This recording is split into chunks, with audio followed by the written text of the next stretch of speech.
Welcome back, everyone, to the deep dive. Mhm. Today we're going to be looking at Oh, yeah. The Power of Now by Eckhart Tolle. And this is a book that's really all about Yeah. finding that peace and joy that everyone's searching for, but finding it right now, Right. not in some future state, Right. and not by achieving something, in the future. Yeah, it's a fascinating premise, right? The book suggests that our own minds, Right. as much as they're incredibly useful and we need them, Mhm. they can also be our biggest obstacle when it comes to inner peace. Oh, absolutely. Yeah. I'm the queen of what-if scenarios. It's like, have you ever noticed Yeah. how much energy we waste just worrying about things that might never happen? All the time. Yeah. So if our minds are the problem, how do we escape that constant chatter? Right. Should we all be aiming for this, blissful state of blankness? That's a good question. Not exactly. Tolle isn't suggesting that we completely shut down all thinking. Okay. It's more about recognizing when our minds are kind of running on autopilot. Yeah. Like stuck in the past or projecting into the future anxiously. Right. He calls this excessive thinking a leakage of vital energy. Huh. And he compares it to a dog Okay. obsessively gnawing on a bone, Hmm. but not getting any real nourishment. Okay. That image definitely resonates with me. Yeah. So how do we break free from that kind of mental merry-go-round? Yeah, so Tolle's answer to that is what he calls conscious awareness. Okay. And it's not about denying our thoughts or emotions, but it's about observing them without judgment. Kind of like watching clouds drift by Right. without getting caught up in them. So more about it, acknowledging those thoughts and feelings Yeah. without letting them take over. Exactly. And a big part of that is accepting the present moment, Okay. even if it's not, perfect or all sunshine and rainbows. Right. Tolle believes that resisting what is actually the root of all negativity. Oh, wow. Yeah, and true freedom, he argues, lies in really embracing the men. Okay. And this is where it gets really interesting. Tolle introduces this concept of the pain body, Yes. which sounds pretty intense. Mm. What exactly is this pain body? It's basically like a reservoir of old emotional pain Okay. that we all carry around with us. Think of it like an energetic shadow, always kind of lurking in the background, ready to be triggered by certain situations or people or... So it's not just in our heads. Right. This pain body can actually influence what happens to us. That's the idea. Tolle suggests that the pain body actually feeds on negativity. Wow. He gives this example of the pain body, Okay. unconsciously creating situations in our lives that actually mirror Okay. its own energy frequency. So if we're holding on to a lot of unresolved hurt, we might actually be attracting more drama Precisely. and conflict into our lives. And the more we identify with that pain body, Yeah. the more power we give it. Right. It's almost like we become addicted to our own suffering. Oh, that's a little unsettling, but it does make you think about certain patterns in your own life. Right. So how do we break free from that pain body's grip? Do we fight it head on? That's a good question. Actually, Tolle suggests a more subtle approach. Okay. He says the key is to become aware of the pain body without judging it Okay. or trying to suppress it. It's kind of like if you were to shine a light on a shadowy figure, Mm-hmm. it loses its power when it's exposed. Oh, I see. Right. So we're talking about creating separation between who we are at our core Yeah. and these painful emotions that kind of come up. Yes. It's about cultivating a space of stillness and awareness Okay. within a space where we can observe the pain body without getting swept away by its drama. Okay, so we've talked about the mind and this pain body, Right. both potential roadblocks to experiencing the ease body. Yeah. Now, but how do we actually get there? How do we move into that state of presence Yeah. that Tolle keeps talking about? That is the question, isn't it? That's where the practical techniques come in. Okay, let's dive into those. Tolle offers several simple but powerful practices Powerful. to help us shift our attention to the present moment. So what are some of the techniques that he suggests for getting into that present moment? Well, one of the simplest but most powerful techniques is focusing on your breath. Okay. Just bringing your attention to the natural rhythm of your inhales and exhales Yeah. can really help you anchor yourself in the present moment. So we don't need to master some complicated meditation technique. We can tap into that power of now just by paying attention to our breath. Absolutely, and you can do it anytime, anywhere. Wow. Stuck in traffic, feeling overwhelmed at work, Yeah? just take a few conscious breaths and feel the tension melt away. Okay, I could definitely see how that would be helpful. What other practices does he recommend? He also talks about the power of our senses, Okay. really tuning into the sights and sounds, smells, and sensations around us. Hmm. It's about savoring the present moment through our physical experience. So even something as simple as like noticing the warmth of the sun on our skin or the taste of our morning coffee can be a doorway to the now. Exactly. It's about bringing mindfulness into our everyday activities. I love that. And it doesn't have to be, something big and dramatic. Right. It's about finding those little moments of presence throughout the day. Absolutely. Right. But what about those times when we're dealing with like really challenging emotions? Yeah. How does Tolle suggest navigating those moments? Well, he really emphasizes the importance of feeling our emotions fully Okay. without resistance or judgment.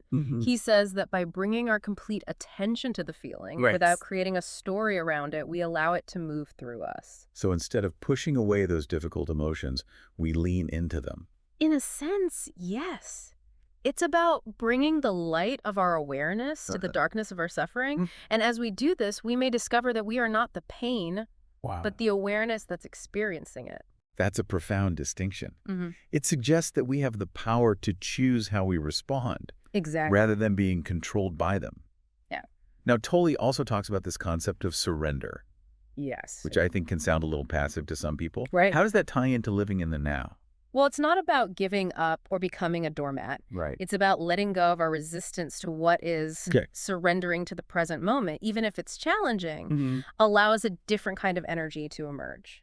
Tolle calls it surrendered action. Surrendered action. That sounds intriguing. Can you elaborate on that a bit? Yeah, imagine approaching your goals and desires not from a place of striving and forcing, Okay. but from a place of alignment with the present moment. It's about trusting the flow of life, Okay. rather than constantly trying to control it. So it's not about abandoning our goals, but about changing our approach to achieving them. Exactly. And Tolle suggests that when we act from this place of surrender, Yeah. we tap into a deeper source of power and creativity. It's like we're aligning ourselves with a larger force rather than always fighting against the current. That's a great way to put it. And surrender can also transform our relationships. Okay. When we let go of the need to control or change others, Yeah, we can connect with them on a much deeper level. that makes sense. But isn't there a risk of like becoming a pushover if we're constantly surrendering in relationships? Right. How do we balance surrender with setting healthy boundaries? It's a delicate balance, for sure. Surrender doesn't mean allowing others to walk all over us. Okay. It's about responding to situations from a place of inner peace and clarity, Right. rather than reacting defensively. So it's about setting boundaries with compassion and awareness. Precisely. And Tolle offers some really insightful guidance on communication. He emphasizes the importance of expressing our feelings honestly and authentically, Right. but without blaming or attacking others. That's such a valuable skill. Yeah. Learning to communicate our needs clearly Yeah. while staying connected to our own sense of inner peace. Mm. As I was reading about Tolle's concept of the body, Mm-hmm. I was really struck by his unique perspective. He doesn't view the body as something to transcend or escape from, Right. but as a potential gateway to spiritual awakening. It is a fascinating perspective, isn't it? He challenges that traditional view that we need to detach from the body to experience spiritual growth. Instead, he encourages us to reconnect with our bodies and use them as tools for awakening. It's like our bodies become a bridge between the physical and spiritual realms. Yeah. How does Tolle suggest we go about using our bodies in this way? He encourages us to pay attention to the sensations and the energy within our bodies, Okay. to become aware of the aliveness that's always present within us. So practices like yoga or mindful movement could be helpful in this regard. Absolutely. Yeah. Any practice that helps us cultivate a deeper awareness of our physical sensations can be beneficial. Okay, Tolle even has this passage in the book called The Sermon on the Body, which I think really challenges our conventional view of the body as simply a physical form.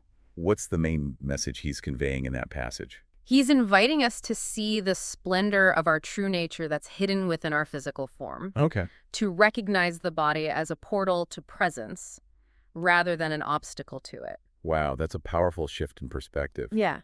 So by paying attention to the sensations in our bodies, Yes. we can actually deepen our connection to the now. Exactly. It's about using the body as an anchor to presence, to Yeah. the aliveness that's always available to us in this moment. And this ties back into the concept of surrender. How so? Well, when we surrender to the present moment, we also surrender to the sensations in our bodies. Okay. We stop resisting the physical discomfort, the aches and pains, Right. and we allow them to be there without judgment. It sounds like a radical act of self-acceptance. It is. And In that acceptance, we may find a profound sense of peace and even joy, regardless of our external circumstances. Okay, so we've been exploring some pretty profound concepts from the power of now. Yeah. But how do we actually integrate these teachings into, like, our busy, often chaotic lives? That's the million-dollar question, isn't it? And thankfully, Tolle doesn't leave us hanging. Okay. He offers a lot of practical guidance Yeah. on how we can actually cultivate presence in our everyday lives. So it's not just about meditating on a mountaintop. We can actually bring the power of now into our daily routines. Absolutely. One of the simplest things that he suggests is to just become more conscious of our inner state throughout the day. Okay. He encourages us to regularly ask ourselves, am I at ease at this moment? It sounds like such a simple check-in, but I imagine it can be pretty revealing. It is. It helps us become aware of when we're kind of slipping into those unconscious patterns of thinking and behaving. You know, like when our minds are racing with worries about the future or regrets about the past. So it's about noticing when we've drifted away from the present moment and then gently guiding ourselves back. Exactly. And he reminds us that this isn't about denying our emotions or trying to force ourselves to feel happy all the time. Okay. It's really about allowing whatever arises in our experience to be there without resistance. But let's be honest, breaking free from those deeply ingrained mental habits can be tough. Oh, yeah. Are there any, like, specific strategies that Tolle suggests for strengthening our presence muscles? Yeah, he talks a lot about using our minds creatively, but consciously. He encourages us to ask, is what I'm thinking right now align with my inner purpose? Is it helpful? Or is it just adding to the noise? This is about becoming the master of our minds rather than letting them run the show. Precisely.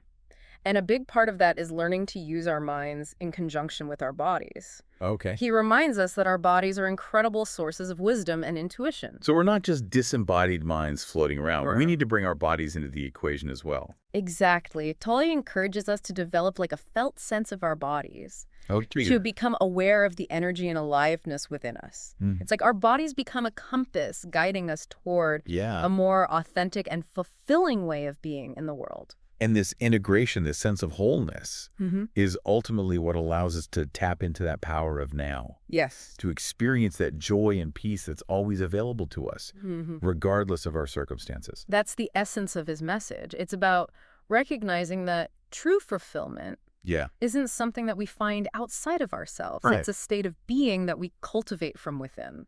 You know, as we've been talking, I keep coming back to this idea of surrender. Yeah. It seems like such a key theme in the power of now.